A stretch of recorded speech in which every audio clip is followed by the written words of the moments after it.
In the rain, a boy witnesses his father being attacked and saved by a mysterious street girl who vanishes into the darkness. Years later, fate reunites them, uncovering secrets powerful enough to destroy the mighty and change their lives forever. The London sky quickly darkened as Raphael Menzies, 38, CEO of Menzies Technology, sent the last message to his assistant. The chaotic traffic onto Oxford Street made the journey home feel like an eternity, and the rain that began to fall didn't help. His son Peter, 10, sitting in the back seat of the executive car, watched the thick drops stream down the window. "Daddy, we're going to be very late for dinner with Grandma Daisy," Peter complained, adjusting his private school uniform. "I'm trying, son. This traffic is impossible," Raphael replied, running a hand through the grey hairs at his temples, a sign of the stress accumulated over the past few years at the helm of the digital security company he had inherited from his father. Sebastian, the driver who had worked with the family for over a decade, suggested, "Mr. Menzies, I know a shortcut through East Clerkenwell. We could save about 20 minutes. Raphael checked his watch. His mother hated delays. "Let's take that shortcut then." The black sedan turned into the narrow streets of London's traditional Italian district. As they drove, the colourful facades gave way to older, more battered buildings. The rain intensified, turning into a furious storm. "Sebastian, are you sure this is the right way?" Raphael asked, noticing the change in the urban landscape. Before the driver could answer, a dull thud reverberated as something hit the car. A tree had partially fallen across the road, blocking their path. "Blast it!" Sebastian exclaimed, braking sharply. "Stay in the car with Peter. I'll see if I can remove some branches so we can pass," Raphael said, unbuckling his seatbelt. Peter watched through the window as his father stepped out into the torrential rain, his expensive suit soaking wet in seconds. Raphael began to push the branches when 3 figures emerged from the shadows. Peter's heart pounded. Something was wrong. The figures approached his father. An argument began, impossible to hear over the noise of the storm. Suddenly, one of the men pushed Raphael against the car. Another pulled something from his pocket, an object that gleamed under the faint streetlight. "Daddy!" Peter screamed, instinctively opening the car door. Sebastian tried to hold him back. "Boy, wait!" But Peter was already running towards his father. Seeing him, the attackers hesitated. One of them said something, and the 3 men ran as distant sirens began to wail. Peter reached his father, who was lying on the wet asphalt, a dark stain growing on his white shirt. "Peter, get back in the car," Raphael murmured, his voice weak. "I'm not leaving you, Dad," Peter cried, not knowing what to do. "I need help!" Raphael pressed the wound, but blood continued to flow between his fingers. Peter looked around desperately, shouting, "Help! Someone help my dad!" From a nearby alley, a small figure emerged, as silent as a cat. It was a girl no older than 7, thin and in tattered clothes. Her dark curly hair was partially covered by a faded beanie, and her large brown eyes held an expression too serious for someone so young. "He's hurt," the girl said, approaching cautiously. Her accent betrayed her northern English origins. "Please help," Peter pleaded. To his surprise, the girl knelt beside Raphael with the calm of someone who knew what they were doing. With precise movements, she tore a piece of her own blouse and improvised a compress to stop the bleeding. "Press here," she instructed, placing her small, dirty hands over the wound. "Hard." Peter obeyed while the girl checked Raphael's vital signs like a professional. "He needs to stay warm," she murmured, pulling a dirty but dry cloth from her worn backpack. "Cover him. The ambulance will be here soon." As if her words had power, the sirens grew closer. Sebastian had finally managed to reach them, bringing his blazer to cover his employer. "How do you know how to do that?" Peter asked, impressed. The girl shrugged. "My dad taught me. He saved people." When the red and blue lights illuminated the street, she began to retreat into the shadows. "Wait, what's your name?" Peter asked. "Julia," the girl replied, almost invisible in the darkness. "Take care of your dad." And just as silently as she arrived, she disappeared into the rainy night, leaving only a blood-soaked piece of fabric as proof of her existence. At a St. Bartholomew's hospital, Peter waited with his grandmother, Mrs. Daisy, an elegant 70-year-old lady who maintained a rigid posture even in moments of crisis. The emergency department waiting room was almost empty at that hour. "Raphael has always been stubborn," Mrs. Daisy murmured, adjusting the pearls around her neck. "Walking through those places, Grandma." "If it weren't for that girl," Peter began to say, but was interrupted by the arrival of the doctor. Dr. Maurice, a tall, middle-aged man, approached with the neutral expression doctors learn to cultivate. "Menzies' family?" Mrs. Daisy stood up immediately. "My son, how is he?" "He's stabilized. The wound was deep but did not hit vital organs. He was lucky," the doctor explained. "I must say, the first aid applied on site was crucial. The paramedics were impressed with the improvised tourniquet." Peter interjected, "It was a girl, doctor. A street girl. She knew exactly what to do." Dr. Maurice raised his eyebrows. "Well, that girl saved your father's life. He lost a lot of blood, but he will make a full recovery." As Mrs. Daisy followed the doctor to see her son, Peter remained in the waiting room, looking out the window at the continuing rain. Outside, partially hidden at the entrance of a building across the street, a small figure watched the hospital. Julia hadn't left. She watched. She waited as if her mission wasn't yet complete. The next morning, Raphael woke up confused in the hospital room. Memories of the previous night returned in flashes. The shortcut, the fallen tree, the men approaching, the sharp pain. "Peter," he called, his voice hoarse. "Dad," exclaimed the boy, who had been sleeping in a nearby armchair. "You're awake!" Raphael tried to sit up, but the pain prevented him. "What happened?" "You were attacked, son," Mrs. Daisy replied, returning with a coffee in her hands. "Those thugs. The police are looking for them." "How did I get here?" Raphael asked, trying to organize his thoughts. Peter sat on the edge of the bed. "A girl saved you, Dad. She appeared out of nowhere and knew exactly what to do. The doctor said she saved your life." Raphael frowned. "A girl?" "Yes, her name is Julia. She's a street girl, but she made a tourniquet and everything. She was like an angel." Raphael closed his eyes for a moment.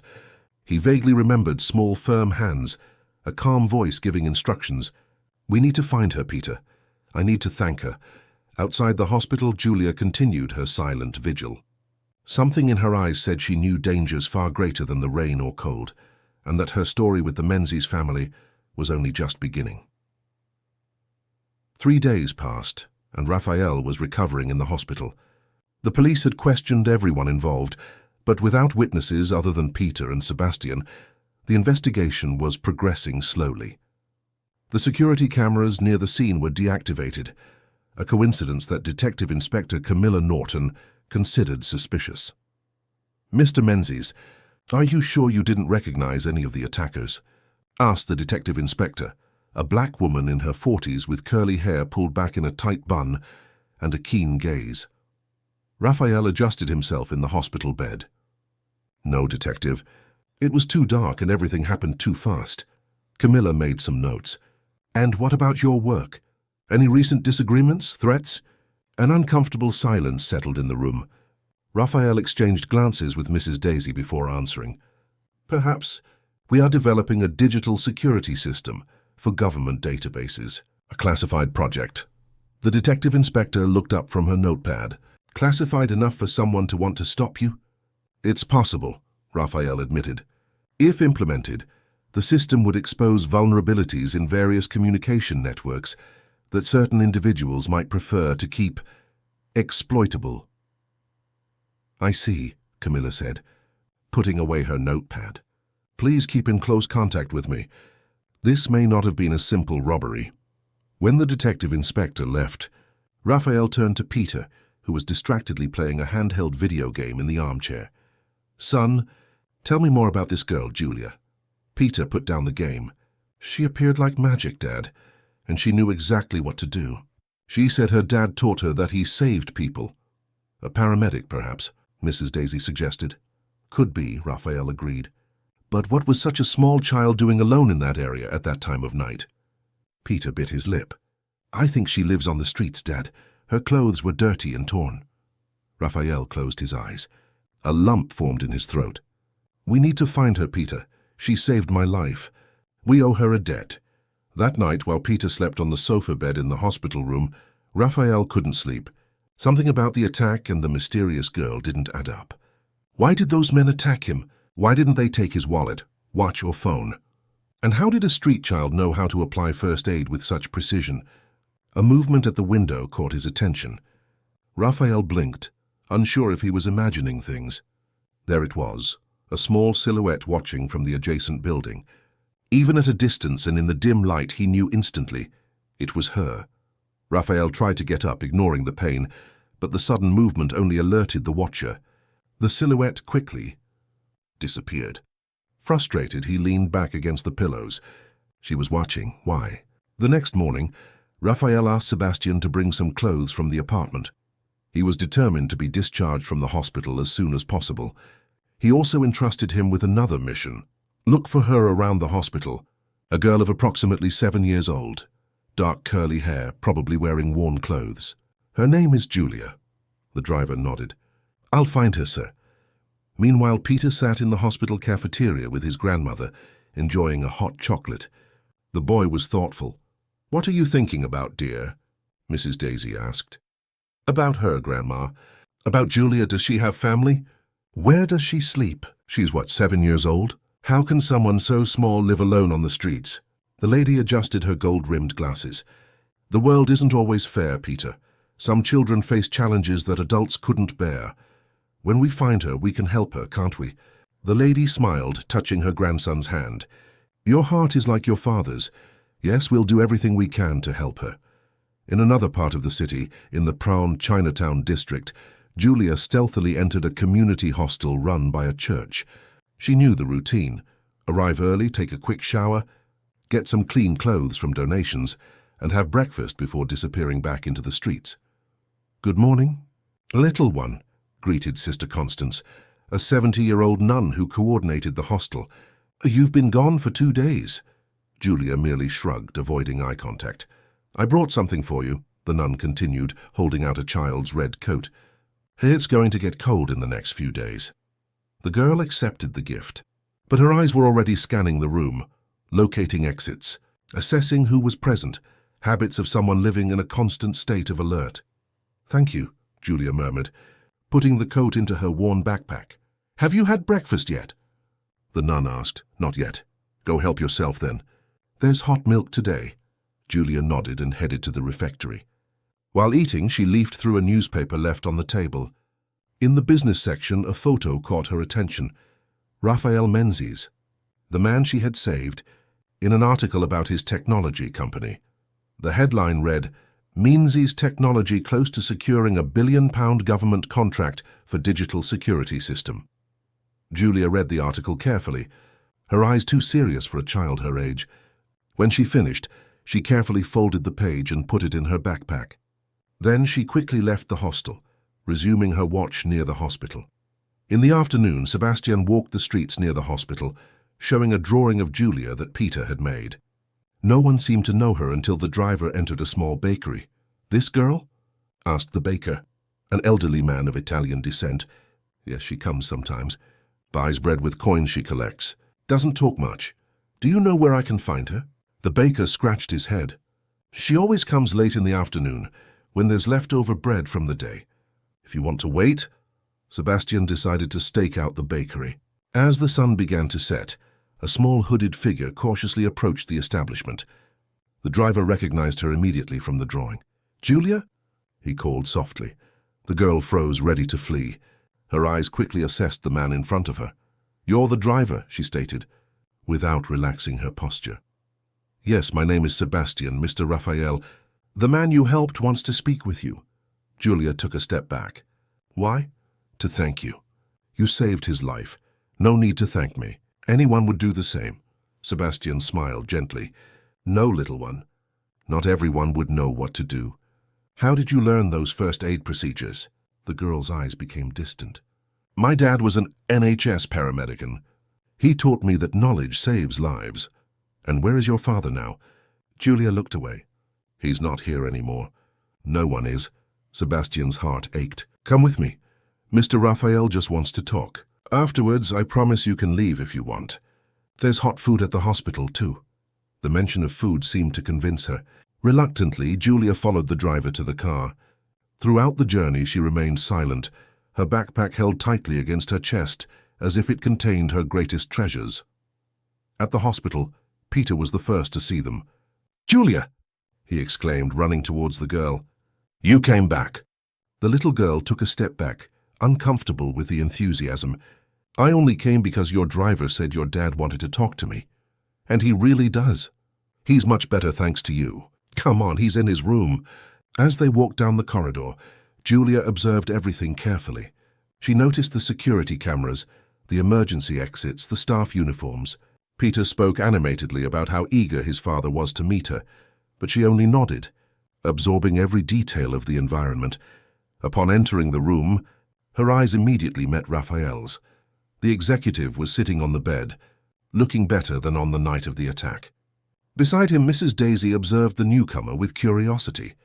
"Julia," Raphael said, his voice filled with emotion, "we finally meet under better circumstances." The girl remained near the door. "Are you well, sir?" "Thanks to you, yes. The doctor said your improvised tourniquet prevented me from losing too much blood. Where did you learn to do that?" "My dad," she replied simply. "He used to say that seconds make the difference between life and—" Julia stopped herself, looking at Peter.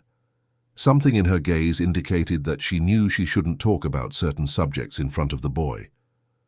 "Between life and permanent disability," she completed diplomatically. "He taught that we need to buy time until specialized help arrives." "Your father must be very proud of you," Mrs. Daisy commented. Julia's eyes dropped. "He would be." The silence that followed was filled with understanding. Raphael exchanged glances with his mother before continuing. "Julia, we want to help you. Do you have any relatives we can contact?" The girl shook her head. "I don't need help. I've been fending for myself for 6 months." "6 months?" Raphael repeated, shocked. "A child your age shouldn't be alone for 6 hours, let alone 6 months. Please let us repay what you did for me." Julia watched the man for a long moment as if assessing his sincerity. Finally, she spoke. "Those men who attacked you, they weren't ordinary robbers." Raphael straightened up in bed. "What do you mean?" "They didn't want your money or your watch. They wanted you to disappear." A shiver ran down Raphael's spine. "How do you know that?" Julia's eyes, too old for her childish face, met his. "Because I recognize them. They're the same men I've been avoiding for the past 6 months. And they're back at the hospital, now." The silence that followed Julia's declaration was interrupted by a soft knock on the door. The girl immediately positioned herself behind the sofa, while Raphael motioned for everyone to remain calm. "Who is it?" he asked, tense. "Security service, sir," a male voice replied. "Routine check?" Raphael frowned. "I didn't request any check." There was a pause on the other side of the door. "New protocol, sir. Hospital board order after the incident." Mrs. Daisy, sensing the tension, pulled Peter closer. Julia, crouched behind the sofa, shook her head negatively at Raphael.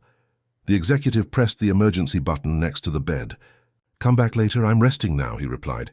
"Mr. Menzies, it's really important that—" The door abruptly opened, and 2 men in security uniforms entered. The first, a tall and corpulent man, carried a fake badge. The second, thinner, kept his hand inside his jacket. "Are you all right, sir?" the first asked, looking around the room as if searching for something or someone. Raphael remained calm despite his racing heart. "Perfectly fine. But I didn't request additional security." "We received an alert," the man insisted, advancing into the room. His eyes quickly swept over the bathroom, the curtains, and then fixed on the sofa. "Concern about unauthorized persons." At that moment, the door opened again and the head nurse entered, followed by 2 security guards, the real ones. "What's going on here?" she asked with authority. "Who are you?" The 2 men exchanged quick glances. "Private security," the taller one replied. "Hired by the Menzies family." "A lie," Mrs. Daisy interjected, rising with all her matriarchal imposingness. "We hired no one." The hospital security guards blocked the exit. "Identification, please," one of them demanded. The impostors hesitated for a second. Suddenly, the thinner one pushed the nurse and ran down the corridor, followed by his accomplice. The real security guards gave chase, while the nurse checked if everyone was all right. "I'm calling the police," she announced, hurrying out. As soon as the door closed, Julia emerged from her hiding place. "They'll be back," she said with disturbing certainty. We need to get out of here. Raphael looked at the little girl with a mixture of astonishment and admiration. Julia, what do you know that you're not telling us? She took a deep breath, her eyes fixed on the door. Those men work for powerful people. People who want to stop your security system from being implemented. How do you know about the system? Mrs. Daisy asked, surprised. I read it in the newspaper today, Julia replied, pulling the crumpled clipping from her backpack. And I hear things on the streets. People think. Children don't pay attention, but I always do. Raphael studied the girl's face for a moment. Julia, what happened to your parents? Her eyes filled with tears which were quickly suppressed. My dad was a paramedic. During an incident, he saw something he shouldn't have. Important people doing bad things. He was going to report it. Her voice faltered. One day I came home from school and found our house empty. Neighbors said men took my parents. I never saw them again. Peter approached the girl, touching her shoulder gently. I'm so sorry, Julia. Since then, I've been living in hiding, she continued. I heard the men talking about eliminating loose ends. I knew they would come after me too. Raphael tried to process the information. And you think these men are linked to the attack on me? I'm sure. I recognized one of them. The thin one who was here now, he was there that night in the rain. At that moment, the door opened again. Everyone turned tense, but it was just Sebastian. Mr. Menzies' Detective Inspector Norton just arrived, and the security guards caught one of the men. The other escaped. Raphael nodded. Great. Tell her we need to talk urgently. Turning to Julia, he asked, Would you talk to the detective inspector? Tell her what you know. The girl hesitated, clearly distrustful of authorities. Is she trustworthy? I've known Detective Inspector Camilla for years, Raphael replied. If there's anyone in the police we can trust, it's her. Julia reluctantly agreed. Minutes later, Detective Inspector Camilla entered the room, her professional gaze immediately registering the small girl. Is this Julia? She asked, sitting in front of her. Peter told me about you. Very brave from what I heard. The girl watched the detective inspector for a few moments before replying, I just did what was necessary. Julia has important information about the attack, Raphael explained, and about the men who tried to get in here today. Over the next hour, Julia recounted her story to the detective inspector. She spoke about her parents, about how her father had witnessed something involving powerful people, about how they disappeared, and how she had been hiding ever since. With each word, Camilla took notes, occasionally asking direct questions that the girl answered with surprising clarity. Could you recognize these people your father saw? The detective inspector asked. Julia nodded. Some of them. I saw photos in the newspapers. One is a politician. Camilla and Raphael exchanged worried glances. The situation was more serious than they had imagined. Raphael, the detective inspector, said, You can't stay here. It's too exposed. We need to move you to a safe location while we investigate this. My house in a Hampstead has an advanced security system, Raphael suggested. Even better. The beach house in Barmouth, Brighton, Hatus, Mrs. Daisy interjected. Isolated, high walls, controlled access. Camilla considered. It could work temporarily. I'll assign agents to accompany you. As for Julia, she's coming with us, Raphael declared firmly. I won't abandon her. Peter smiled, excited by the idea. Julia, however, seemed insecure. I don't want to bring you trouble, she murmured. You saved my life, Raphael replied. Now it's our turn to protect yours. 3 hours later, a discreet convoy left the hospital. Raphael had been discharged early, with a commitment to continue treatment at home. In the first car were Raphael, Peter, and Julia, accompanied by an undercover agent. In the second, Mrs. Daisy and Sebastian with another police officer. During the journey to the Brighton, Julia remained silent, watching the landscape through the window with attentive eyes. Peter tried to cheer her up, showing her games on his tablet, but the girl seemed distant, lost in thought. Is everything all right? Raphael asked, noticing her apprehension. I've never left London before, she replied after a moment. My mum always talked about the beach, but we never had money to go. The executive smiled gently. Well, now you'll see it. The sea is beautiful this time of year. As evening fell, the convoy arrived at the Menzies Beach House, a modern Mediterranean-style mansion surrounded by a high wall and state-of-the-art security system. Julia watched in wonder as the electronic gate opened, revealing a lush garden and the illuminated house. It looks like a castle, she murmured, momentarily forgetting her worries. Peter laughed. Wait until you see your room. Grandma always keeps the guest room ready. Inside the house, Mrs. Daisy was already organizing everything, giving instructions to the housekeeper who maintained the property. Maria, prepare the blue room for the girl, and see if we have suitable clothes for her. Perhaps my great-nieces are still in the hallway cupboard. The housekeeper looked curiously at Julia, who remained near the door, her worn backpack still firmly clutched. Of course, Mrs. Daisy, I'll arrange everything. While Raphael discussed security details with the agents, Peter took it upon himself to show Julia around the house. Come on, I'll show you everything. He extended his hand, which after a moment of hesitation, Julia accepted.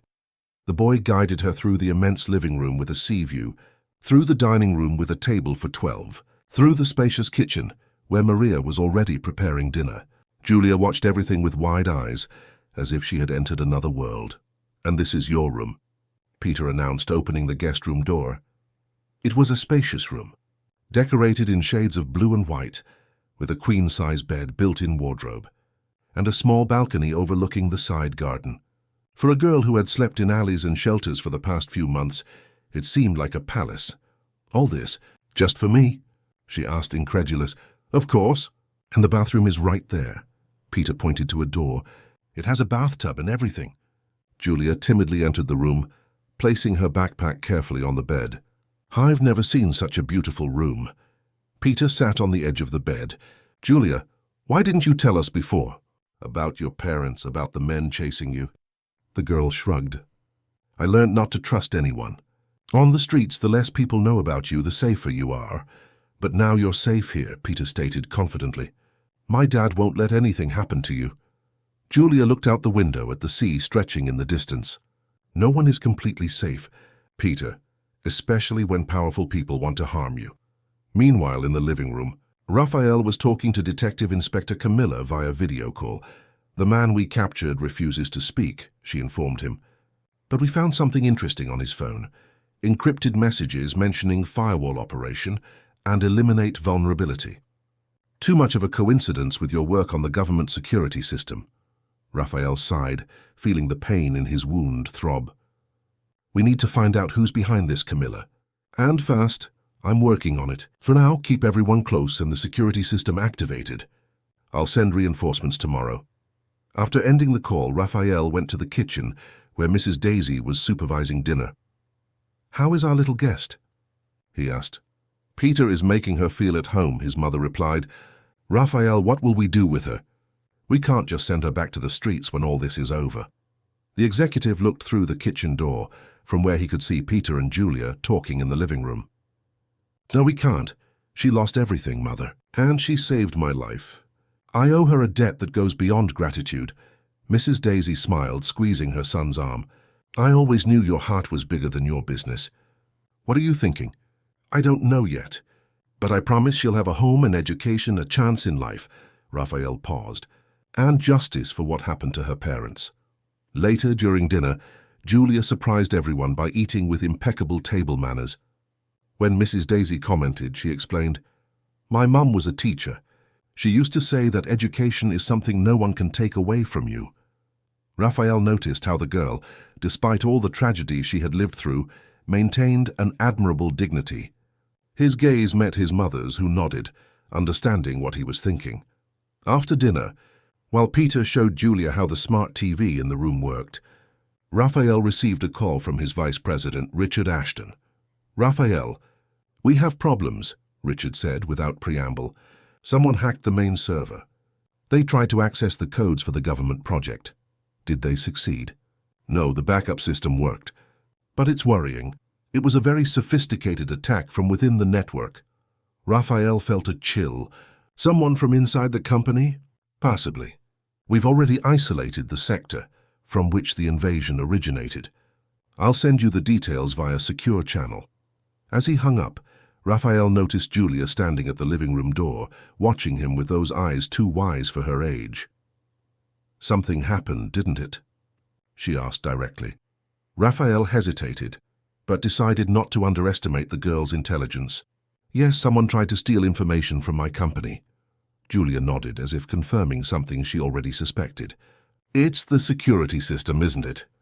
The one that will expose important people's communications with bad people. The executive looked at her in surprise. How do you know that? I heard my dad talking about it before She swallowed hard. Before he disappeared. He said he had discovered something big that involved an important politician. That it would change everything. Raphael approached, kneeling to be at the girl's height. Julia, do you remember who this politician was? It's very important. The girl bit her lip, thoughtful. He showed my mum a picture. A man in a suit speaking into a microphone. My dad called him a senator. Can you remember the name? Julia closed her eyes, concentrating. I think it started with P, but I don't remember it properly. Raphael placed his hand on the girl's shoulder. It's okay. You've already helped us a lot. He hesitated, then asked, Julia, do you know if your father left any proof of what he discovered? The girl's eyes lit up. He always kept copies of everything. He used to say that information is power, and we always need backup. She ran to her backpack and pulled out a small USB drive hidden in a secret pocket. I managed to grab this before I ran away. I never looked at it because I didn't have a computer, but I kept it because it was important to him. Raphael took the USB drive, feeling his heart race. Julia, you're amazing. Tomorrow we'll check what's in here. It could be the key to understanding all of this. That night, while the house slept, Julia remained awake, staring at the ceiling of the luxurious room. So many things had changed in such a short time. For the first time in 6 months, she was sleeping in a real bed, with a full stomach and no fear of being discovered. But the strangest thing was the feeling growing inside her, something she had forgotten how it felt, something that vaguely reminded her of the days with her parents. Hope. The morning at the beach house began with the sound of waves and the aroma of fresh coffee. Julia woke up disoriented, needing a few seconds to remember where she was. The blue room, the soft bed, the smell of clean sheets. Everything seemed unreal after so many months sleeping in shelters and alleys. She sat on the bed, watching the sun rise over the sea through the window. A luxury she had never imagined having again, waking up without fear, without hunger, without cold. Soft knocks on the door interrupted her thoughts. Julia. Are you awake? Peter's voice sounded cheerful. Come for breakfast. There's cheese bread. The girl smiled involuntarily.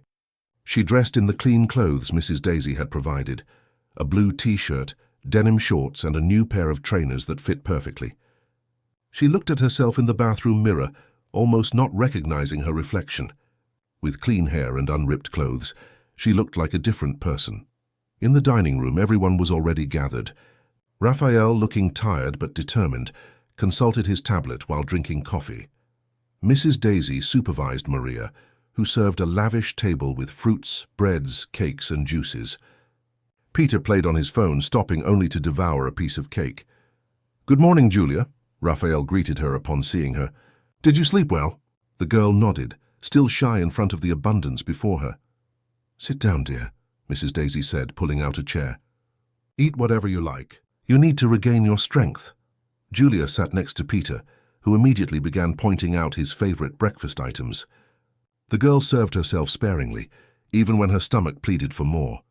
Habits learned from rationing food didn't disappear overnight. Julia, Raphael began, putting his tablet aside. After breakfast, we need to talk about the USB drive you gave me yesterday. The girl looked up from her plate. Were you able to open it? Not yet. It's password protected. I thought perhaps you would know what it is. Julia frowned, thoughtful. My dad used different passwords for everything. But for important things, he always used my mum's birthday plus my name. We can try that, Raphael said. What was the date? March 19th, 86. And my name, Julia. Raphael made notes on his phone. We'll check right after breakfast. As they finished eating, the doorbell rang. Sebastian, who was supervising security with the police agents, went to answer it. Moments later, Detective Inspector Camilla entered the dining room, accompanied by a middle-aged man carrying a briefcase. Good morning, everyone, she greeted them. This is Ronald Carter, a digital security specialist from the National Crime Agency. He'll help us with the USB drive analysis and reinforce the house's digital security. Raphael stood up to greet them. "Welcome. We're about to check the USB drive Julia kept. It belonged to her father." The specialist nodded. "May I take a look? I have tools that might facilitate access if necessary." Everyone went to the house's study, where Raphael had set up a workstation. Julia watched intently as the executive inserted the USB drive into a laptop isolated from the network. "Let's try the password you mentioned," he said, typing the combination of numbers and letters. After a few seconds of processing, an error message appeared on the screen. "Incorrect password." Julia bit her lip. "Maybe he used another date. Try his birthday with my name, November 7th, 83 plus Julia." Another attempt, another error. The girl seemed increasingly frustrated. "What if it's just my birthday?" she suggested. "May 22nd, 2018 plus Julia." Raphael typed the numbers. This time, the screen flickered and a folder opened, revealing dozens of files organized by dates. "We did it!" exclaimed Peter, who was watching over his father's shoulder. The specialist Ronald approached. "Impressive. Let's take a look at what we have here." The files were meticulously organized.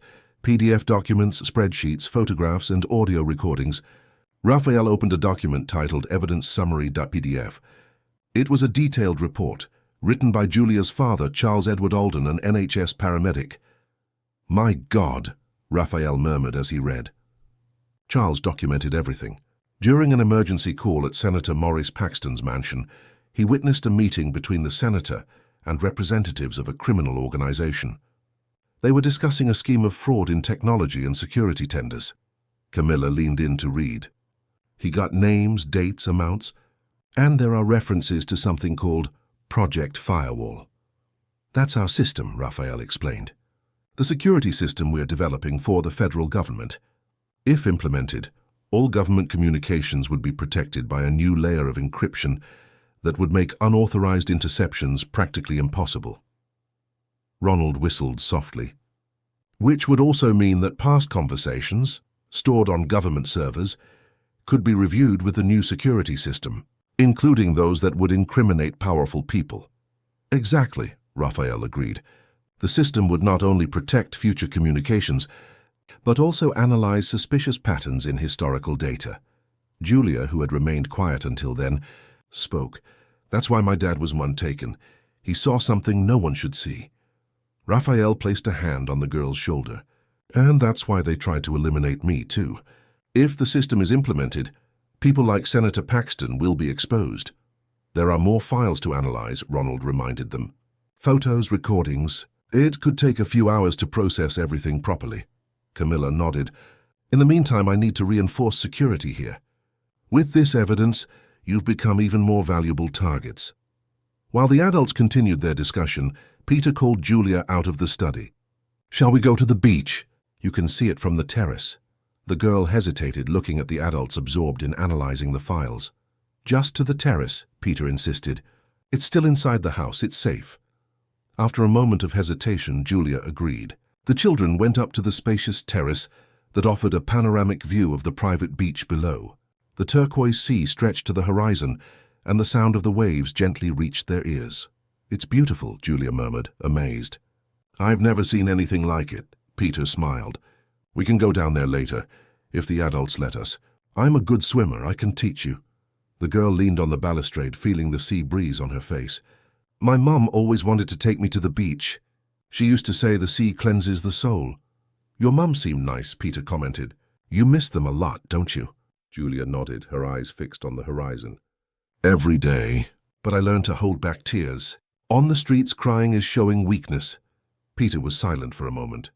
"My mum left when I was 6, he finally revealed. "Not that it's the same thing, but I know what it's like to miss someone." Julia looked at him in surprise.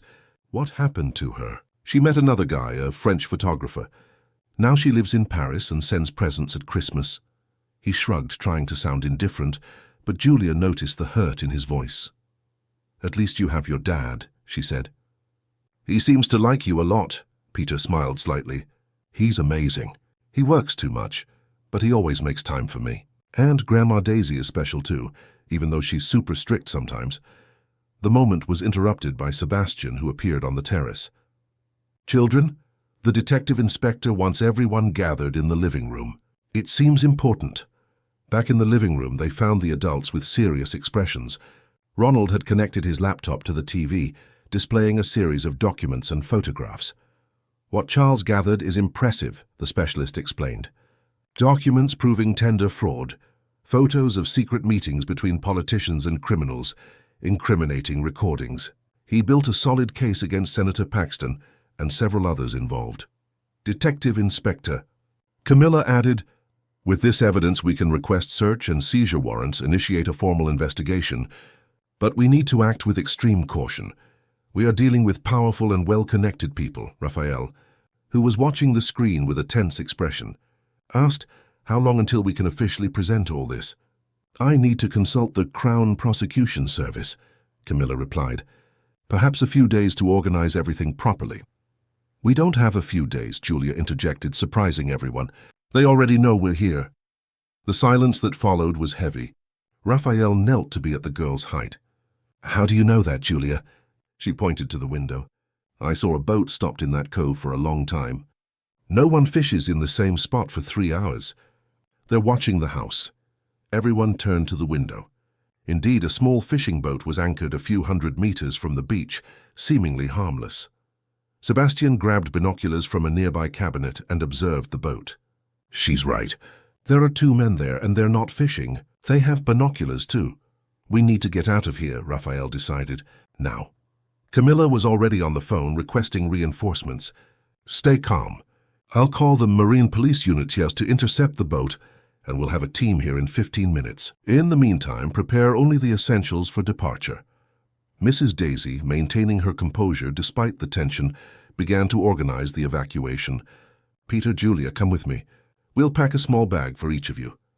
As they headed to the rooms, Raphael received a call from Richard, his vice president. "Raphael, we have another problem," Richard said, his voice tense. "We received an anonymous communication demanding that you abandon the government project. Otherwise, they threaten to reveal irregularities in the company that could destroy our reputation." "What irregularities?" "We have nothing to hide." "They're fabricated accusations, obviously, but very convincing. Forged documents about tax evasion, bribery, use of technology for corporate espionage. They sent samples to the press, too." Raphael felt his blood run cold. "A smear campaign." "Exactly. And there's more. They included insinuations about the street child you're allegedly using to gain positive publicity. They're trying to attack from all angles." "Damn them," Raphael murmured. "Richard, activate our crisis protocol.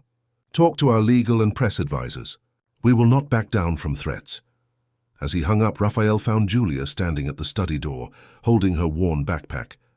From the look on her face, it was evident that she had heard part of the conversation.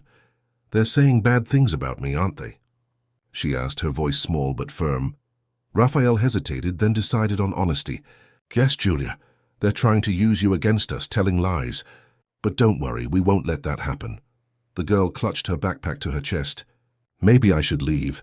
I'm bringing you trouble." "No way," Raphael replied firmly. "We're in this together now. And I never ever abandon my friends." Julia's eyes filled with tears. "Friends? Family?" he corrected, surprised by the naturalness with which the word came out. "Your family now, Julia." Before the girl could answer, Sebastian rushed in. "Mr. Menzies, we have movement on the access road. 3 cars approaching." Raphael stood up. "Does the detective inspector know?" "Yes, but reinforcements haven't arrived yet. And the boat has changed position. It's approaching our beach." "They're closing in," Raphael concluded. Turning to Julia, he said, "Go find Peter and Grandma. Stay together." The girl nodded and ran to Mrs. Daisy's room, where Peter was helping his grandmother gather important documents. "They're coming," Julia warned, "by land and by sea." Mrs. Daisy, demonstrating the strength that had made her the matriarch of the Menzies family, remained calm. "Peter, get that blue folder from the second drawer of the chest. Julia, dear, come help me with these documents." The children obeyed, while listening to tense voices coming from the living room. Raphael discussed with Camilla and the agents on how to proceed. "We can't evacuate now," the detective inspector said. "We're surrounded. The best option is to strengthen our defenses and await reinforcements." "What if they're not just coming to intimidate?" Raphael questioned. "What if they're here to eliminate evidence?" "To eliminate Julia?" At the mention of her name, the girl approached the bedroom door, listening intently. "We have weapons and training," one of the agents replied. "We can hold our position for at least 20 minutes until reinforcements arrive." Raphael didn't seem convinced. 20 minutes is too long when you have children to protect. Julia returned to Peter and Mrs. Daisy. "We need a plan B," she murmured, surprising herself with the calm she felt.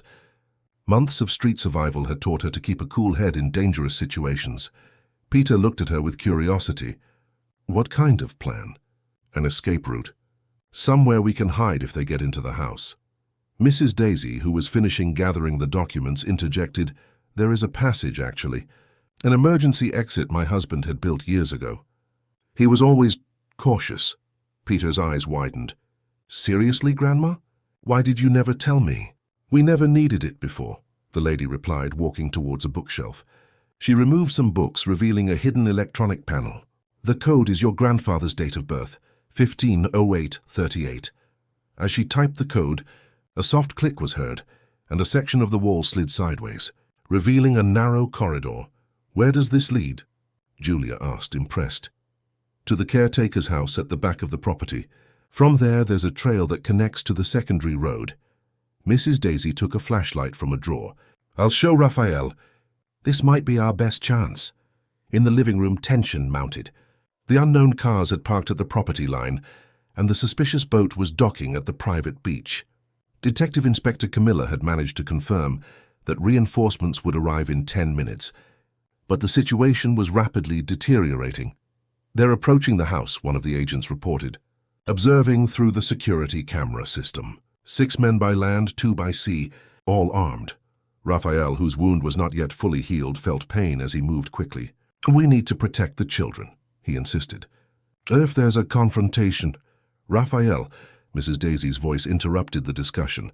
"We have a way out. The secret passage your father built."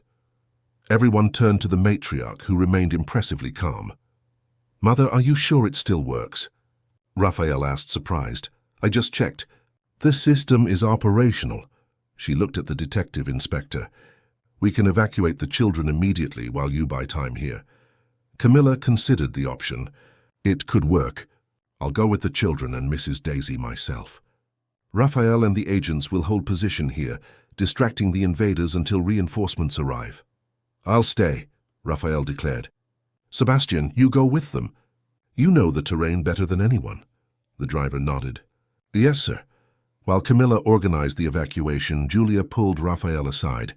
"Your wound still hurts," she observed. "You shouldn't stay." The executive smiled at the little girl. "I'll be fine. The important thing now is to keep you safe."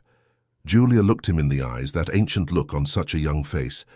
"Promise me you'll be okay." "I don't want to lose anyone else." Raphael felt a lump in his throat. "I promise, Julia, we'll meet again soon." Peter approached, hugging his father tightly. "Take care, Dad. We'll be waiting for you." Raphael hugged his son, then looked at the 2 children. "You are very brave. Now go and do exactly what Detective Inspector Camilla tells you." As Mrs. Daisy guided the group to the secret passage, Raphael watched Julia look back one last time, her eyes filled with concern. At that moment, he knew he would do anything to protect that child who, despite all adversity, still worried more about others than herself. Outside, the sirens of the reinforcements began to wail in the distance. The battle was just beginning. The secret corridor was narrow and dark, illuminated only by the flashlight Sebastian carried at the front of the group. Julia, Peter, and Mrs. Daisy followed closely behind, with Detective Inspector Camilla protecting the rear, gun in hand. "Keep silent," Sebastian instructed in a low voice. "The corridor is soundproofed, but you never know." Julia walked cautiously, her backpack still strapped to her back. Inside it, besides her few personal possessions, she had kept a copy of the USB drive files, a habit she had learned from her father. Always have backups. "How much further?" Peter whispered to the driver. "About 50 meters. The corridor passes under the garden and emerges in a storage room behind the caretaker's house." A distant bang made everyone stop. It seemed to come from the main house. "They're in," Camilla stated. "Come on, we need to keep going." Julia cast a worried glance back. "What about Raphael?" "He can take care of himself," Mrs. Daisy replied, though her tone revealed her own concern. "Come on, dear." They continued through the tunnel, which gradually began to ascend. Finally, they reached a metal door with a panel similar to the entrance. "Same code?" Sebastian asked Mrs. Daisy. "Yes, my husband's date of birth." The driver typed the sequence, and the door slid open silently. They emerged into a small tool shed adjacent to the caretaker's house, which was empty. The employee and his family had gone on holiday days earlier. "The trail to the secondary road starts behind that fence," Sebastian indicated. "From there, we can reach the main road in approximately 10 minutes. Camilla checked her communicator. "Reinforcements have just arrived at the property. They're surrounding the invaders." "And Raphael?" Mrs. Daisy asked. "I don't have confirmation yet. Communication is unstable." The detective inspector put away her device. "We need to keep moving. We'll be safer when we reach the main road." The group cautiously exited the caretaker's house, staying low as they crossed the garden. The trail Sebastian indicated snaked through a wooded area, offering good cover. As they walked, Julia remained alert, her senses sharpened by months of street life. She was the first to hear. "Stop," she whispered, grabbing Peter's arm. "Someone's coming." Everyone froze, listening. Soon footsteps were audible, approaching along the trail ahead. Camilla signaled for them to retreat, leading them behind a rock formation beside the trail. "Stay here," she murmured, positioning herself with her weapon ready. Seconds later, two figures appeared on the trail, men dressed in dark clothing, communicators in their ears, clearly part of the group that had invaded the house. "Search the caretaker's area," one of them said into his communicator. "The old woman, the children, and a police officer should be around here." Camilla signaled for the group to remain absolutely still. The men passed less than 5 meters from their hiding place, continuing along the trail towards the caretaker's house. "They know about the passage," Sebastian whispered. "Someone must have told them." "Or they have informants," Mrs. Daisy added. "We need to change our route." Camilla nodded. "I know these mountains.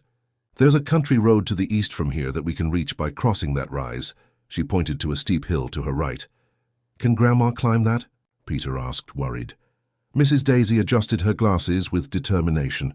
"My grandson, I was climbing these hills before you were born. Let's go." The group left the trail, entering denser vegetation. The climb was difficult, especially for Mrs. Daisy. But the lady showed surprising resilience, refusing any suggestion to slow down. Julia, accustomed to finding ways in the most difficult situations, often identified easier routes among the rocks and bushes. "This way," she indicated, guiding the group with the naturalness of someone born in those mountains. After 20 minutes of arduous walking, they reached the top of the rise. From there, they had a panoramic view of the Menzies' property and the bay.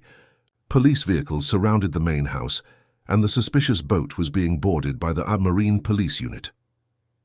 "It seems the situation is under control," Sebastian commented, observing the activity. Camilla tried her communicator again. "This is Detective Inspector Norton. What's the situation at the main house?" "Over." After a few seconds of static, a voice replied. "Detective, this is Lieutenant Sterling. We've neutralized 4 invaders. 2 are injured and in custody. Mr. Menzies is safe, slight arm injury, over." A collective sigh of relief swept through the group. Peter smiled, and Julia felt a weight lift from her shoulders. "Excellent," Camilla replied. "We're at the top of the East Hill. Send a team to meet us on the country road." Over and out.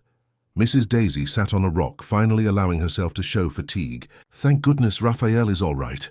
Julia, however, remained tense, her eyes scanning the surrounding landscape. "Something's wrong," she murmured. "What is it?" Peter asked. "Those men on the trail, they were very confident about where we were going, as if they knew exactly what to look for."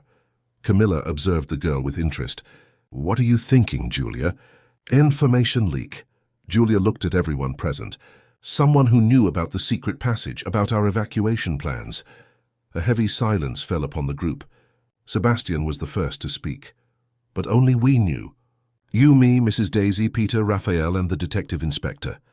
And the agents who were in the house," Camilla added, frowning. "We need to be careful who we trust from now on." The group began to descend the other side of the hill towards the country road. The descent was gentler, and soon they reached a small dirt road that snaked between rural properties. The extraction team should arrive in 10 minutes, Camilla informed after another radio communication.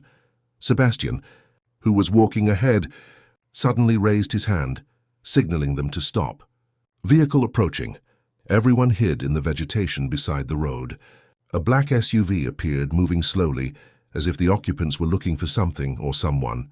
"It's not a police car," Camilla whispered. "Stay down." The vehicle passed them, then stopped about 50 meters ahead. 2 men got out, examining the ground. "They're looking for tracks," Julia observed. "They know we came this way." "How is that possible?" Mrs. Daisy murmured. "No one saw us leave the property." A terrible thought occurred to Julia. She looked at Detective Inspector Camilla, noticing how the woman watched the SUV with a strangely calm expression. "Detective," Julia whispered, "is your communicator on?" Camilla turned to her, surprised by the question. "Yes, why?" "Because you just gave away our exact location. And look who's here to rescue us."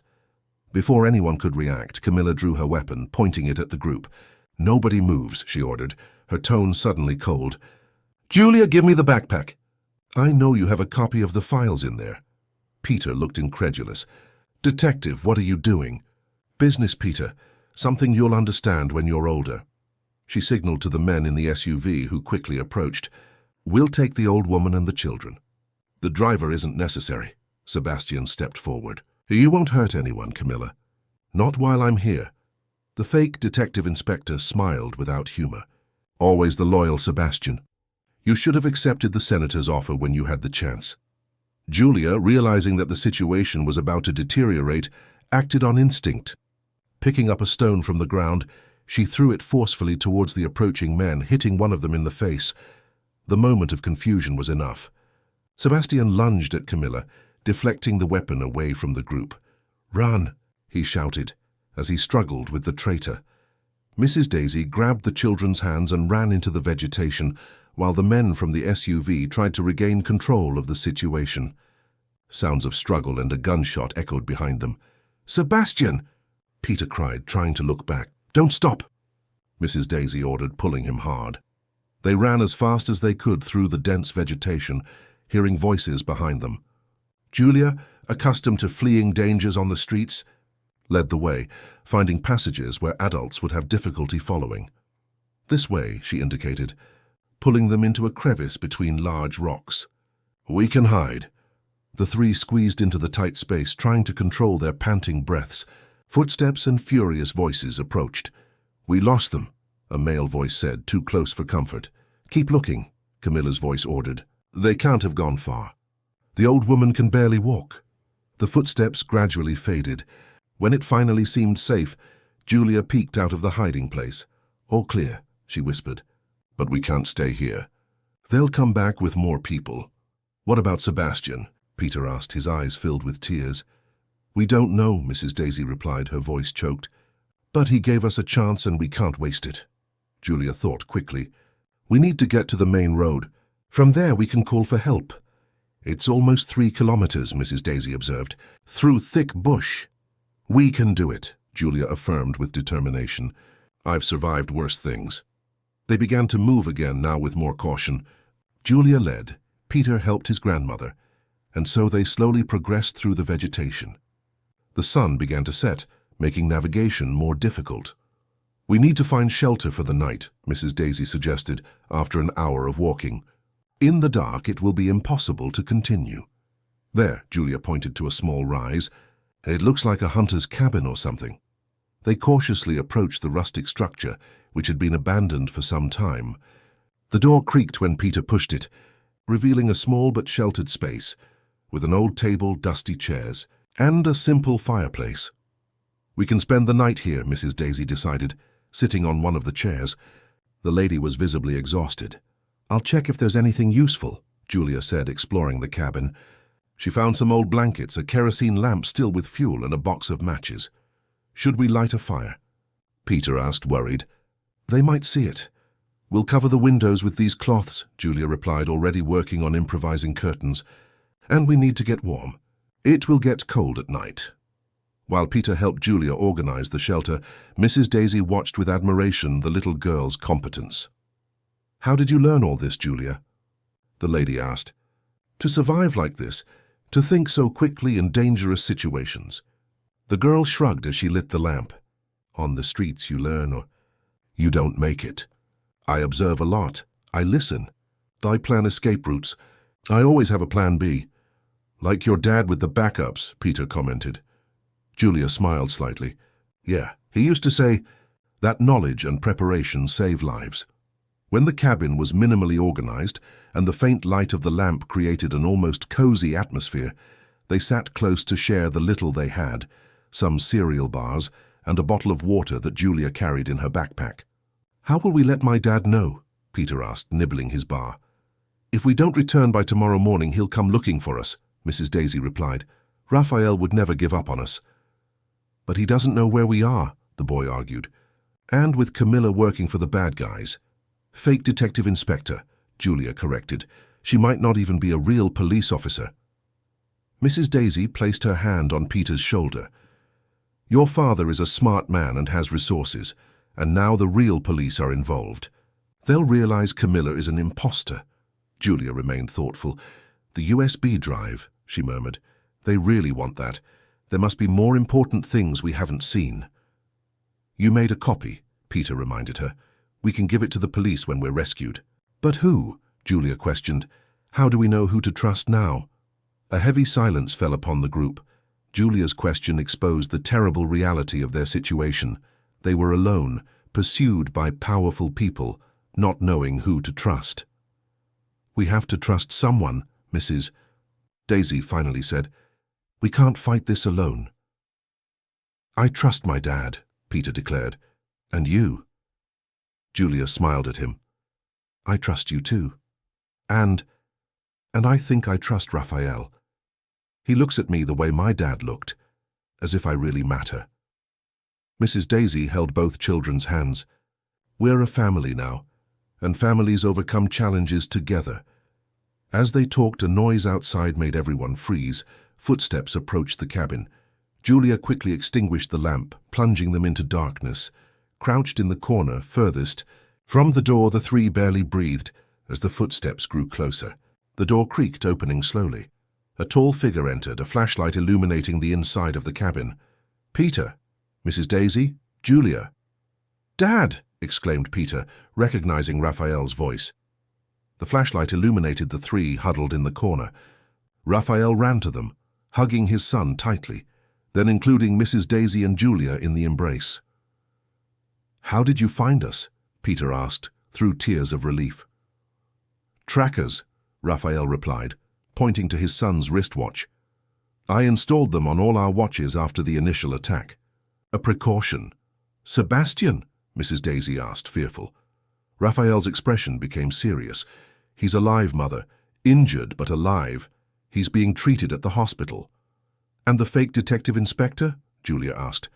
"Camilla Norton is in custody. It was part of a much larger scheme than we imagined, an undercover agent working for Senator Paxton."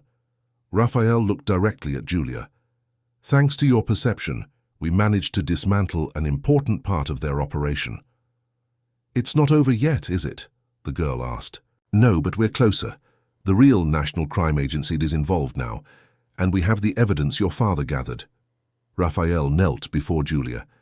"I know it's hard for you to trust anyone after everything you've been through, but I need you to trust me one last time."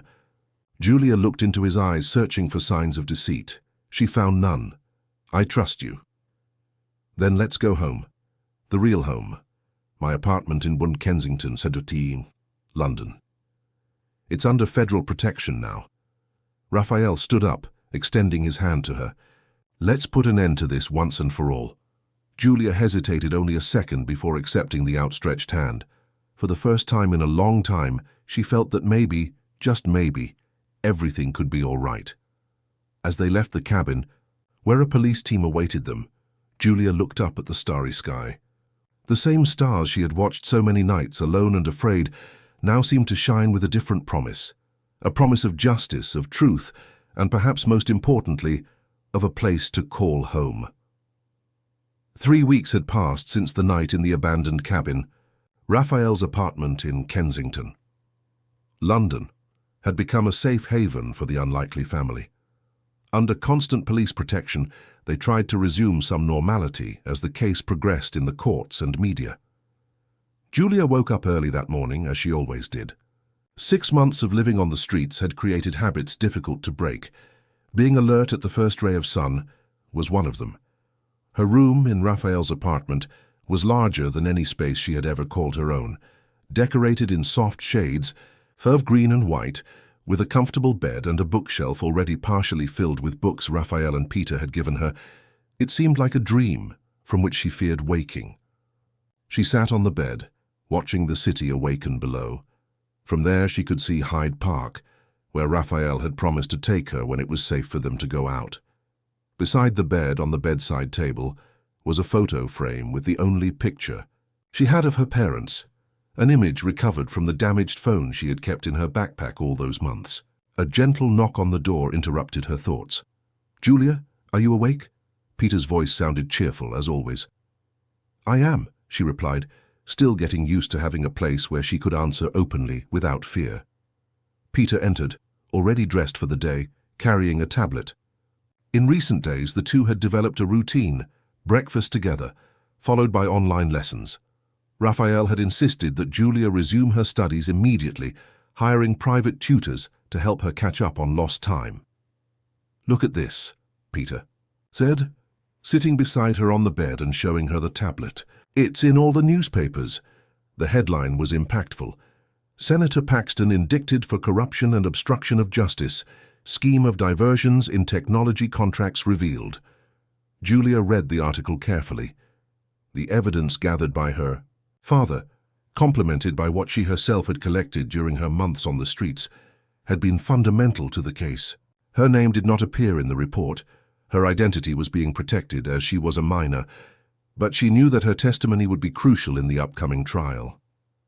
"It's really happening," she murmured, almost disbelieving. "They're going to pay for what they did." Peter smiled, placing his hand over hers.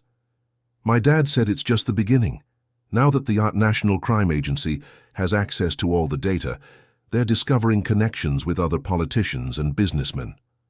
Julia returned the tablet to Peter, getting up and going to the window. "Your parents would be proud," the boy commented, noticing her emotion. She nodded, not trusting her own voice to reply. The past few days had brought an avalanche of emotions she was still learning to process. Safety, comfort, the possibility of justice. All of it seemed so distant during those lonely months on the streets. An aroma of coffee and fresh bread filled the room when Peter opened the door wider. "Shall we have breakfast? Grandma made that orange cake you liked." In the spacious kitchen of the apartment, Mrs. Daisy supervised the breakfast table while talking to Raphael, who was consulting documents on his tablet. "Good morning, children," the lady greeted them upon seeing them. "Did you sleep well, Julia?" The girl nodded, still shy in front of the daily displays of affection and concern. "Yes, ma'am. Thank you." "Mrs. Daisy, please," the lady gently corrected. "Or Grandma, if you prefer." Julia blushed slightly, sitting at the table. Raphael looked up from his documents, smiling at her. "Big day today," he commented. "Dr. Marianne will be here for our final meeting before the hearing." Marianne Alistair was the Crown prosecutor in charge of the case. In recent days, she had been carefully preparing Julia for her testimony, always respecting the girl's emotional limits. "I'm ready," Julia replied, with a determination that impressed everyone. After breakfast, while Peter helped his grandmother with the dishes, Raphael called Julia to his study.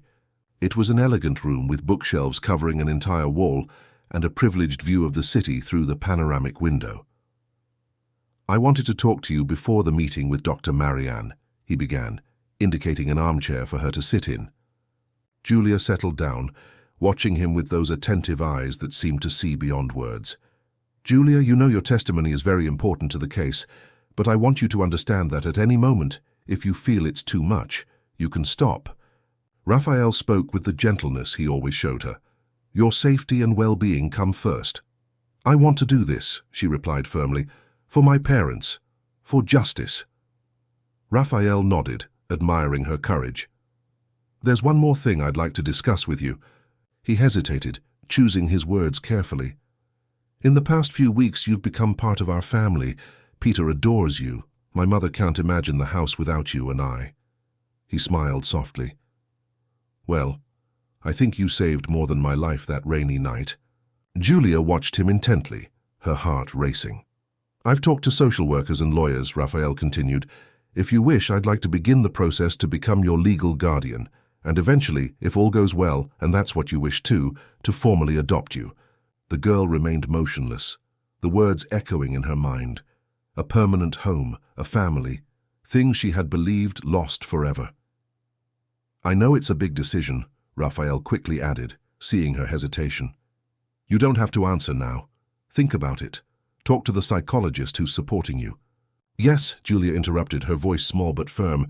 "Yes, I want to stay with you." She took a deep breath, gathering courage. "You're my family now." Raphael felt his eyes moisten. He stood up and knelt before the armchair where she sat, taking her small hands in his. "I promise I will do everything in my power to make you happy and safe, Julia. Always." The girl did something that surprised them both. She leaned forward and hugged him tightly. Raphael returned the embrace, feeling the small body tremble with emotions held back for too long. When they separated, both had tears in their eyes. "Can I call Peter to tell him?" she asked, with the first genuinely childlike smile Raphael had seen on her face. "Of course," he replied, standing up. "He'll be thrilled." Julia ran to the door, then stopped and turned. "Thank you," she said simply before leaving in search of her new brother. Raphael watched her go, marveling at the resilience of that child who, despite everything she had been through, still managed to open her heart to love again. A few hours later, Crown Prosecutor Marianne Alistair arrived at the apartment. She was a woman in her 40s, with black hair pulled back in an elegant bun, keen eyes behind discreet framed glasses. She greeted everyone with the familiarity of someone who had already become part of that small community formed around the case. "We have important news," she announced, as they settled in the living room. "The judge accepted our request for Julia's testimony to be given via video conference in a controlled environment, with only essential persons present." Raphael nodded, relieved. "That's great. Less stressful for her." "We also secured the admission of all evidence, including what Julia collected during her months living on the streets." Marianne chose her words carefully. "The defense tried to disqualify them, citing dubious chain of custody, but the judge was firm." "What about security risks?" Mrs. Daisy asked, ever practical. "Reinforced," the prosecutor assured. "The trial begins on Monday, and we are taking all precautions. Police protection will remain until the final verdict, possibly beyond that." Julia, who was listening intently, asked, "When will I testify?" "Probably on Wednesday," Marianne replied. "He'll be the last prosecution witness before closing arguments." The meeting continued for another hour, with the prosecutor reviewing the main points of Julia's testimony. The girl responded with clarity and precision, impressing everyone with her detailed memory and articulation skills. "You are an exceptional witness, Julia," Marianne commented at the end. "Honest, direct, without contradictions. The defense will have difficulty discrediting your testimony." "They'll try," Raphael observed. "They'll attack the fact that she's a child, question her perception." "And they will fail," the prosecutor confidently completed. "The jury will see what we see. An extraordinary girl who, despite everything, maintained her integrity and courage." Julia blushed at the compliment, but remained firm. "I just want them to pay for what they did to my parents, and that they can't harm anyone else." When Marianne left, promising to stay in constant contact during the trial, the family tried to resume the day's routine. Peter suggested a board game to distract Julia, and soon they were all in the living room, laughing at Mrs. Daisy's unexpected moves, as she proved to be a formidable strategist. As evening fell, Raphael received an important call. He stepped away to answer it, returning minutes later with a serious expression. "News from the company," he announced. "The security system has been approved by the federal government. Implementation begins next week." Mrs. Daisy raised her eyebrows. "Even with this whole situation involving the senator." "Especially because of it," Raphael replied. The scandal only reinforced the need for greater security in government communications. Our system will ensure that schemes like this are much more difficult in the future. Julia looked at him with admiration. So my dad's work wasn't in vain. Not at all, Raphael confirmed. In fact, we're dedicating the system to his memory. The Alden Protocol will bear his family's surname. Your family's surname? Julia's eyes sparkled with unshed tears. He would be proud. He is proud wherever he is. Mrs. Daisy declared with the wisdom of someone who had lived long enough to believe in things beyond immediate comprehension. On Monday morning, Senator Paxton's trial began, dominating the news. The family followed from a distance, protected in the apartment. Julia alternated between moments of fierce determination and instances of vulnerability, when the weight of everything at stake seemed to crush her. On Tuesday, during the testimony of one of the senator's former associates, who had agreed to cooperate with justice in exchange for a reduced sentence, new revelations shook the country. The scheme was even larger than initially imagined, involving fraudulent contracts in various government areas. His testimony confirms what your father documented, Raphael explained to Julia as they watched the news. They are corroborating every piece of evidence we have. On Wednesday, Julia's moment to testify finally arrived. A special room had been prepared at the Old Bailey, with video conferencing equipment and only essential people present. Raphael, as temporary guardian, Crown Prosecutor Marianne, a child psychologist appointed by the court, and 2 court officers. Julia wore a simple navy blue blouse and jeans. Marianne had suggested clothes she felt comfortable in, avoiding the child victim stereotype that the defense might exploit. Before starting, Raphael knelt before her. Remember only the truth as you lived it. Don't try to guess what they want to hear. And if you need a break, just ask. Julia nodded, taking a deep breath to calm her nerves. The screen in front of her lit up, showing the courtroom. The judge, a middle-aged man with a serious but kind expression, welcomed her and explained the procedure. For almost 2 hours, Julia answered Marianne's questions, narrating her story with impressive clarity. How her father had witnessed the compromising meeting, the threats the family began to receive, her parents' disappearance, her escape and survival on the streets, the months collecting information whenever possible, and finally the fateful encounter with Raphael and Peter that rainy night. "And why did you decide to help Mr. Menzies when he was injured?" Marianne asked. Julia thought for a moment. "Because it was the right thing to do. My dad always said that knowledge is only valuable when used to help others. I knew how to stop bleeding, how to keep someone warm. I couldn't just leave him there." When it was the turn of the defense lawyer, a man with a stern expression and calculating gaze, the tone changed drastically. "Miss Alden, how can we trust the word of a child who lived on the streets, potentially involved in illicit activities to survive?" He attacked without preamble. Marianne stood up to protest, but Julia replied even before the prosecutor's intervention. "I never stole or hurt anyone to survive, sir.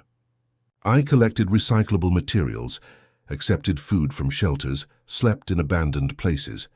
I didn't have a choice about being on the streets, but I had a choice about what kind of person I would be there." A murmur ran through the courtroom. The lawyer, momentarily unsettled, tried another angle. "And how can we be sure that your evidence wasn't fabricated to incriminate an innocent man? Or that you're not being manipulated by Mr. Menzies to attack a political rival?" Julia remained calm. "Because I have physical proof, sir. Dates, locations, photographs that correspond exactly to what my father documented independently. And as for being manipulated," she looked briefly at Raphael before turning back to the camera. "Mr. Menzies offered me safety and a home when I had nothing. But he never, not once, asked me to say anything that wasn't the truth." The cross-examination continued for another hour, with the lawyer trying to find inconsistencies in her account. Julia remained firm, responding with the unique mixture of childlike innocence and maturity forced by circumstances. When it finally ended, the judge thanked her for her testimony, praising her courage. As the camera was turned off, Julia let out a long sigh as if she had been holding her breath the entire time. "You were amazing," Raphael said, hugging her. "Absolutely incredible." Over the next 2 days, the trial continued with closing arguments from both sides. In the apartment, the family tried to maintain routine, but the anxiety was palpable. On Friday, finally, the jury retired for deliberation. How long can it take? Julia asked during dinner, playing with her food without actually eating. Impossible to predict, Raphael replied. It could be hours or days. What if they don't believe me? They believed you, Mrs. Daisy assured. Anyone with a minimum of sensitivity would realize you were telling the truth. To everyone's surprise, the verdict came the next morning. Marianne called, her voice overflowing with excitement. Guilty on all charges. Maximum sentence. The news spread quickly. Senator Paxton's downfall paved the way for broader investigations throughout the political system. Journalists constantly tried to make contact, but Raphael maintained a cordon of isolation around the family, especially protecting Julia from exposure. A week after the verdict, when the dust began to settle, Raphael gathered everyone in the living room. I have 2 pieces of news, he announced. First, the family court judge approved my provisional guardianship of Julia, with the declared intention of permanent adoption. The process was expedited due to exceptional circumstances. Shouts of joy and hugs followed. Peter danced around the room while Mrs. Daisy wiped away discreet tears. And the second? Julia asked when the commotion subsided. Raphael smiled. The mansion in Hampstead is ready. It has been completely renovated, with a state-of-the-art security system. We can move in whenever we want. All of us? The girl asked, still insecure. All of us, he confirmed. A new home, for a new beginning. The following Sunday, the family visited the cemetery where Julia's parents had been buried. The girl laid flowers on the gravestones, talking softly to them, introducing her new family, promising to honor their memory. They would be happy for you. Raphael commented softly as they walked back to the car. I think so, Julia replied, holding his hand. Dad always said that family isn't just who shares our blood, but who shares our struggles, our joys, and our pains. Who helps us be our best selves. Raphael squeezed the small hand in his. Your father was a wise man. The following week they moved into the renovated mansion.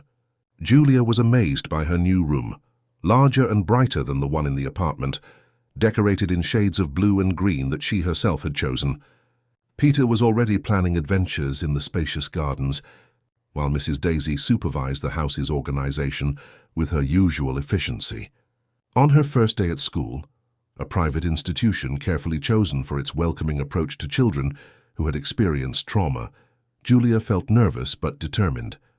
Raphael and Peter accompanied her to the gate. It will be strange at first, Raphael admitted, but give yourself time, and remember, we'll be waiting when you finish. Julia adjusted her new backpack on her shoulders, the impeccable uniform making her look like just another privileged child in London. But her eyes remained the same, ancient, wise, resilient. I'll be fine, she assured them. Then, in a gesture that had become natural in recent weeks, she hugged Raphael and Peter before heading to the gate. That night after dinner, while Peter showed Julia how to play chess on the board he had received for his birthday, Raphael watched the two from his study. The scene seemed like a miracle, the normality, the peace, the occasional laughter. Mrs. Daisy approached, offering him a cup of tea. What are you thinking about, son? Raphael smiled, accepting the drink. About how life takes unpredictable turns. 2 months ago, I was almost dying on a dark street. Now, he gestured towards the children. Now I have 2 children, a second chance, a renewed purpose. Mrs. Daisy nodded, following his gaze. Julia brought something special to this family. A strength we didn't know we needed. She saved us in many ways, Raphael agreed. In the living room, Julia had just made a move that left Peter speechless. Checkmate, she announced with a shy smile. How did you do that? The boy exclaimed, studying the board in astonishment. Strategy, she replied simply. And patience. Sometimes the longest path is the safest. Raphael and Mrs. Daisy exchanged meaningful glances. That little philosopher continued to surprise them daily. Later, passing by Julia's room to say goodnight, Raphael found her sitting by the window, watching the illuminated city. Everything all right? He asked, sitting beside her. Everything's great, she replied. I was just thinking about belonging somewhere. For a long time I thought I'd never have that again. Raphael put his arm around her delicate shoulders. You'll always have a place here, Julia. Always. The girl rested her head against him, comfortable with the physical contact that once scared her. Thank you for finding me that night. Actually, Raphael corrected, it was you who found me. Months later, on a sunny spring Saturday, the judge finalized the adoption process. Julia Alden officially became Julia Alden Menzies, with Raphael as her legal father and Peter as her brother. The celebration in the mansion's garden brought together everyone who had supported the family throughout the journey. Crown Prosecutor Marianne, Sebastian, fully recovered and now the family's head of security, Julia's psychologist, some teachers, and even Sister Constance from the hostel where Julia used to shelter. As the adults chatted and the children played in the pool, Raphael found a moment of quiet on the terrace, observing the scene below. Julia was laughing at something Peter had said, her face illuminated by the genuine joy that now appeared with increasing frequency. "She's healing," Mrs. Daisy commented. "Joining him. We all are," Raphael replied, "in ways we didn't even know we needed." And it was true. The attack that almost cost him his life ended up giving him a new family. The tragedy that left Julia an orphan led her to a new home. The circumstances that united them, however painful, had created something beautiful and lasting. When Julia looked up and saw him watching, she waved with a radiant smile. Raphael waved back, feeling his heart overflowing. That night, checking on the children before retiring, he found Julia still awake, writing in a diary Mrs. Daisy had given her. "Can't sleep?" he asked. She closed the notebook. "I'm writing about today." To remember every detail. Raphael sat on the edge of the bed. "It was a great day. The best," she agreed. Then, after a pause, "Can I ask you something?" "Anything." "Do you think someday I'll forget the pain of what happened before?" Raphael carefully considered the question. "I think the pain will change its form, Julia. It will become part of your story, not something that defines or controls you. Like a scar that eventually becomes just a mark. It reminds you of the wound, but it doesn't hurt to touch anymore." Julia nodded, satisfied with the answer. "Good night, Dad." It was the first time she had called him that. Raphael felt his eyes well up. "Good night, my daughter." As he left, he looked one last time at the girl who was settling under the covers.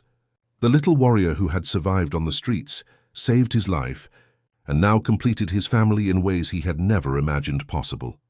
Outside, the city of London continued its frantic pace, indifferent to the small victories and tragedies of its inhabitants. But within that house a new story was being written, a story of second chances, of bonds formed in the most improbable circumstances, of courage to start anew. A story of hope.